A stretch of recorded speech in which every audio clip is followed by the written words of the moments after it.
Hai, Assalamualaikum. Selamat datang di Nawasena Channel. Hari ini saya akan membacakan novel yang berjudul Terpaksa Menikahi Bad Boy Season 2 Bab 71. Jangan lupa di like, komen, dan subscribe ya. Selamat menikmati. Clara memarkir mobilnya tepat di seberang bengkel Wolfgang yang sedang cukup ramai. Orang-orang di dalam bengkel tampak sibuk termasuk Juan. Juan adalah satu-satu orang yang Clara perhatikan di balik kaca mobilnya. Clara benar-benar hanya fokus memperhatikan Juan yang sedang bekerja keras. Lihat dirimu, Juan. Kamu sangat menyedihkan. Mana tahan aku lihat kamu menderita kayak gini, gumam Clara. Makna dari kata-katanya begitu dalam dan sejak Juan menikah, dia tak bisa sedetik pun tidak memikirkan Juan dan kehidupan barunya.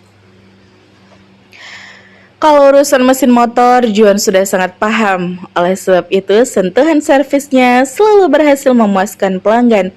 Tak perlu diragukan lagi. Hampir semua anak-anak Wolfgang mengerti urusan perbengkelan. Sekelas Zahran yang merupakan pimpinan perusahaan besar pun pernah merasakan bekerja di bengkel itu. Kalau masih ada keluhan, boleh balik lagi ke sini, garansi 7 hari ya, kata Juan pada pelanggannya. Oke bang, makasih ya. Oke. Juan sudah menyelesaikan pekerjaannya dan yang lain masih melayani. Juan menghampiri Hanif yang mendapat tugas cukup berat karena mengurus motor yang turun mesin. Perlu bantuan bro, kata Juan sambil ikut mengamati yang sedang Hanif kerjakan. Iya nih, tenaga nih motor ngempos banget, gak bisa diajak nanjak dikit, makanya gue overhaul kayak gini. Juan mengamati dengan seksama. Dia telah mempelajari dasar-dasar overhaul atau pembongkaran mesin motor. Seperti itu sejak masih duduk di bangku STM. Coba gue cek ya. Iya bro, kayaknya lo lebih tahu deh. Ini yang punya udah chat gue mulu lagi dari tadi pagi. Sabaran katanya, kapan selesainya? Balas saja, kalau overhaul gini gak bisa selesai sehari 2 hari. Mungkin lusa baru kelar. Oke deh, gue bales gitu ya. Ya. Dari seberang jalan, Clara akhirnya memutuskan untuk turun dari mobilnya. Dia tak bisa memarkirkan di depan bengkel karena memang tak ada lahan parkir untuk mobilnya. Saking semangatnya untuk menghampiri Juan, Clara lalai dan tak sempat tengok kanan, tengok kiri sekali lagi. Sampai-sampai Clara tersambar sebuah motor yang melintas dari arah kirinya dan kejadiannya begitu cepat. Prak, Clara tergeletak begitu saja di atas aspal. Bahkan tak sempat berteriak meminta tolong karena kejadiannya benar-benar cepat sekali. Apaan tuh? Kecelakaan tuh? Oh, tabrak lari. Para konsumen sibuk berlarian ke jalanan untuk melihat korban yang nyaris tak sadarkan diri dengan luka benturan hebat di kepala. Sontak, Juan dan kawan-kawan pun menoleh ke TKP tapi menjadi tidak jelas karena orang-orang sudah berkerumun. Ada apa tuh? Tanya Iris ikut penasaran. Tabrak lari katanya. Parah. Nggak ada yang bantu ngejar. Kata Gary juga mengabaikan pekerjaannya karena ingin melihat keadaan korban. Percuma juga dikejar, kayaknya nggak akan dikejar, nggak akan kekejar. Entar cek di CCTV ruko sebelah aja. Gary dan Yari sudah bergabung dengan orang-orang. Tak lama malah balik lagi dengan wajah super panik. Bro, si Clara loh, itu si Clara, cepetan sini, dia kayak orang sekarat. Kabar Yaris dan mengajak Juan untuk melihat juga. Juan kaget mendengar kalau ternyata itu adalah Clara. Bagaimanapun juga dia mengenal Clara. Spontan Juan juga ikut mengabaikan pekerjaannya dan berlari cepat ke arah TKP. Dia membelah kerumunan dan melihat Clara mengalami pendarahan hebat karena benturan keras di kepalanya. Juan mengambil alih Clara dari seseorang yang sedang mengurus Clara yang memang sudah tak sadarkan diri, tapi nafasnya tersendat-sendat seperti orang sekarat. Juan sangat cemas. Bro, ini dia bawa mobil. Mending lo bawa ke rumah sakit aja. Kalau nggak ambulan datang, nggak yakin gue. Biar nanti seseorang di sini hubungi pihak kepolisian, kata Gary. Karena di antara Gary, Yaris, dan Hanif yang dalam berkendara membelah kemacetan adalah Juan, maka Juan tak memiliki alasan untuk menolak. Bukain pintu mobilnya, kata Juan, lalu membuka kunci pintu mobil Clara yang remote kuncinya tergeletak di dekat Clara sendiri. Gary membukakan pintu mobil bagian belakang. Seorang perempuan parubaya ikut untuk menopang kepala Clara di jok belakang mobil. Pakai mode ngebut ya bro, tapi tetap hati-hati, kata Gary saat Juan masuk ke depan kemudi mobil Clara. Gue tinggal dulu ya, pamit Juan. Oke bro. Juan membawa Clara pergi menuju ke rumah sakit terdekat. Sementara orang-orang masih sibuk ngerubunin TKP sehingga menimbulkan kemacetan, sampai akhirnya pihak kepolisian datang memeriksa lokasi kejadian dan memeriksa barang bukti berupa rekaman CCTV dari ruko sebelah bengkel yang merekam jelas detik-detik tragedi itu. Arsy merasa heran, sudah lewat maghrib tapi suaminya belum juga pulang. Tadi juga Arsy minta untuk dijemput dari toko tapi tak ada balasan dari Juan. Kenapa ya? Arsy hanya bisa bertanya-tanya sambil mondar-mandir di depan rumah. Sesekali melihat ke ujung jalan berharap suaminya muncul dari arah sana. Tapi ditunggu berjam-jam yang ditunggu tak kunjung pulang. Apa aku susul ke bengkel aja ya? Pikir Arsy dengan perasaan yang semakin tidak menentu. Harusnya aku simpan nomor salah satu anak The Wolf buat keadaan urgent kayak gini. Iya kan ada nomor Mbak Mirna. Bisa aku tanyain ke Mbak Mirna kali ya. Arsy ingat kalau dirinya menyimpan nomor Mirna. Pasti Mirna bisa membantu menghubungi Haris untuk mengetahui keberadaan dan keadaan Juan saat ini. Arsy menelpon Mirna.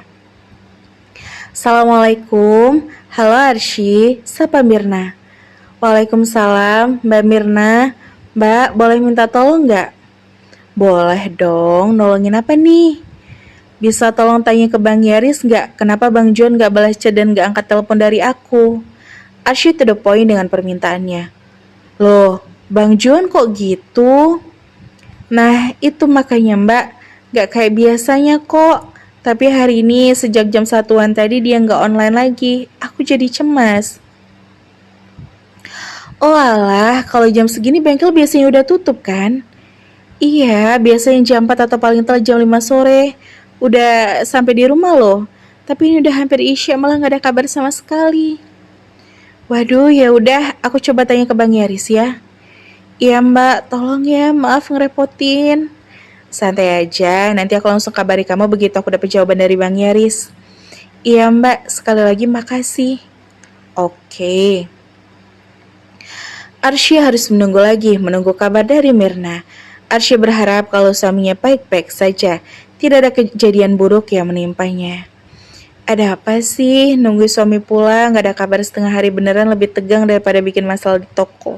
Terus dipanggil sama supervisor. Aku takut kalau suamiku kenapa-napa di jalan. Kecelakaan terus, handphonenya dijarah sama orang yang gak bertanggung jawab. Enggak kayak gitu. Jangan sampai kayak gitu. Arsy sibuk dengan rasa gelisahnya. Pikiran-pikiran buruk mulai semakin menghantui.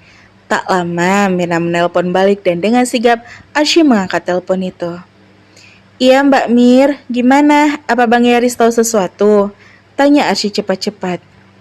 Mungkin handphone Bang Juan ketinggalan di bengkel dan bengkel emang udah tutup sejak 2 jam yang lalu. Oh, ketinggalan. Terus orangnya ketinggalan di mana? Bang Juannya juga belum pulang loh. Arsy malah tambah resah. Mirna agak terdengar ragu untuk mengungkapkan. Bang Yaris nggak kasih tahu apa-apa lagi ya Mbak? Bang Yaris nggak tahu kenapa Bang Juan belum pulang ke kamu. Tapi katanya tadi Bang Juan nganter Clara ke rumah sakit. Clara kecelakaan tepat di depan bengkel dan karena urgent banget Bang Juan deh yang anterin. Gitu katanya. Seketika Arsy terdiam begitu mendengar nama Clara disebut. Kalau harus jujur, Arsy tidak terlalu antusias dengan kabar kecelakaannya, tapi lebih memikirkan kenapa Juan yang mengantar dan kenapa Juan tak pulang-pulang. Arsy, kejadiannya dari siang kan? Iya, katanya sih gitu, sekitar jam 2-an gitu. Sejak jam 2 siang. dan Juan stay menunggu Clara di rumah sakit. Arsy merasa tak rela mendengar itu. Jika hanya mengantar saja, Arsy juga tak akan keberatan. Tapi kenapa harus menunggui sampai lupa pada istrinya sendiri? Terlebih, Clara adalah salah satu mantan teman dekatnya Juan. Arsy, sapa Mina lagi karena Arsy jadi lebih banyak diam. Iya mbak, makasih banyak ya infonya. Syukurlah kalau Bang Juan gak kenapa-napa. Kayaknya Bang Juannya mah gak kenapa-napa, tapi Claranya yang terluka parah. Tapi tadi Bang Yaris bilang dia sama beberapa anak The Wolf mau nyari info sekalian nengoki kondisi terbarunya Clara. Iya mbak, semoga aja Mbak Clara gak ngalami cedera parah. Semoga dia baik-baik aja. Amin. Kita sama-sama doain aja ya. Ya walaupun dia pernah julid ke kita. Iya. Ya udah gitu aja ya. Iya mbak, makasih banyak ya. Sama-sama, jangan galau. Bentar lagi Abang Juan mau kan segera pulang. Iya mbak. Arsy hanya bisa tersenyum getir, segetir perasaannya. Arsy mulai overthinking dan merasa kalau Clara masih cukup berarti bagi Juan. Sampai-sampai Juan rela menunggu Clara berjam-jam seperti ini. Pakai cara ketinggalan handphone pula. Kan pikiran aku makin gak bisa dibaik-baikin. Kenapa sih Bang Juan tega begini? Kalau Arsy dan dia menyerah menunggu Juan pulang. Mungkin bukan hanya handphone saja yang tertinggal. Bisa jadi dompet Juan juga tertinggal sehingga Juan kebingungan untuk membayar ongkos pulang dari rumah sakit. Itulah pikiran paling positif dari Arsy. Walau sebenarnya hati kecil Arsy berkata, Bang Juan cemas banget, takut Mbak Clara kenapa-napa. Pasti Bang Juan standby nunggu sampai Mbak Clara benar-benar sadar. Atau mungkin Mbak Clara sengaja menahan kepulangan Bang Juan agar bisa berlama-lama dengan Bang Juan. Arsy kesal sekali. Dia kesal karena dirundung rasa resah dan cemburu secara keroyokan. Arsy ingin marah, tapi tak tahu bagaimana cara mengonvensikan amarah di hatinya itu.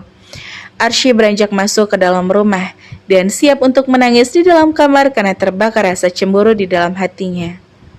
Tega banget Bang Juan.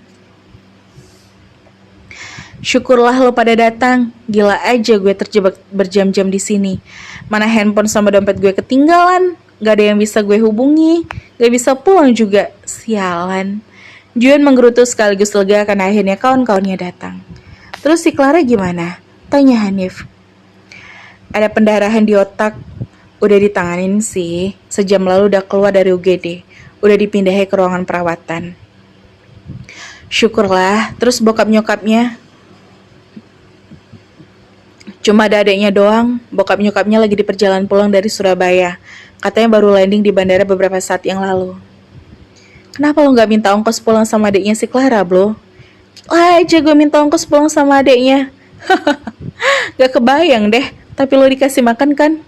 Udah, gue udah makan roti dari tadi. Iya gue inget.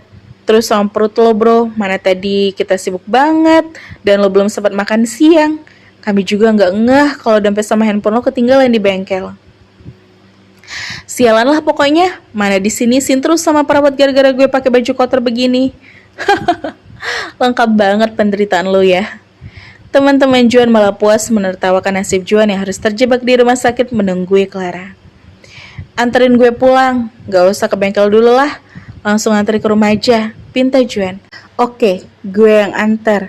Tadi yang gue nelpon, katanya Arsy nelpon dia dan nanya soal lo yang gak pulang-pulang. Pasti doi cemas banget karena gak ada kabar dari lo bro, kata Yaris. Yah, Juan juga tak bisa berhenti memikirkan Arsy. Juan yakin kalau Arsy sedang bertanya-tanya saat ini. Ya udah ayo antri gue sekarang. Ayo, gue mungkin gak bisa balik ke sini lagi. Salam aja ke si Clara ya, semoga dia cepet pulih. Tolong sampein. Oke, siap. Yaris lah yang akan mengantarkan Juan pulang. Terus pelakunya udah dapet. Tanya Juan. Udah aman, langsung ditahan sih katanya. Baguslah, gue cabut ya guys. Pamit Juan pada kawan-kawannya. Oke. Semua anggota The Wolf yang ada melepas kepulangan Juan di area parkir itu. Tapi belum sempat Yaris menarik handle gas motornya, tiba-tiba adiknya Clara muncul di koridor setengah berlari menuju ke area parkir. Bang Juan, Seru Larissa yang waktu itu juga sempat berkenalan dengan Arsy karena Larissa adalah teman dekatnya Rafa. Wah, adiknya Siklah, bening juga ya. Kode anggota The Wolf yang masih jomblo. Larissa makin dekat, dia menghadap pada Juan dan tak peduli pada yang lainnya. Bang Juan mau kemana? Tanya Larissa sambil terengah-engah karena kecapean setelah berlarian menghampiri Juan. Pulang. Nggak tungguin mami papiku dulu. Mereka mau bilang makasih sama Bang Juan, karena kalau Bang Juan gak sigap bawa Kak Kelah ke sini, nggak tahu deh gimana keadaan kelas sekarang. Aku nggak bisa lebih lama di sini. Yang penting kalau udah melewati masa kritisnya. Gitu ya. By the way, makasih banget ya Bang. Bang Juan adalah penyelamat buat Kak Kelah hari ini. Juan hanya mengangguk pelan. Sudah tak ingin berbasa-basi lagi. Terlebih, Juan ingin segera sampai ke rumah untuk menemui istrinya. Masuk dulu bro, ajak Juan pada Yaris. Mereka sudah sampai di depan rumah. Kapan-kapan aja ya. Udah ada janji sama calon bapak mertua soalnya. Good luck ya. Sip bro, gue cabut ya. Salam buat bini lo dah. Oke. Begitu Yaris pergi, Juan langsung saja masuk ke dalam rumah. Dia benar-benar tak sabar ingin melepas kangen seharian ini tak bertemu dengan istrinya. Juan masuk ke dalam rumah setelah melepas sepatunya. Assalamualaikum Ci. Juan mengucapkan salam. Dia tak menemukan Arsy di dalam ruangan utama dan di area dapur. Pasti Arsy ada di dalam kamar. Ci, abang pulang nih. Bisa tolong bikinin kopi? Seru Juan tanpa masuk ke dalam kamar. Juan lebih dulu masuk ke kamar mandi untuk membersihkan diri.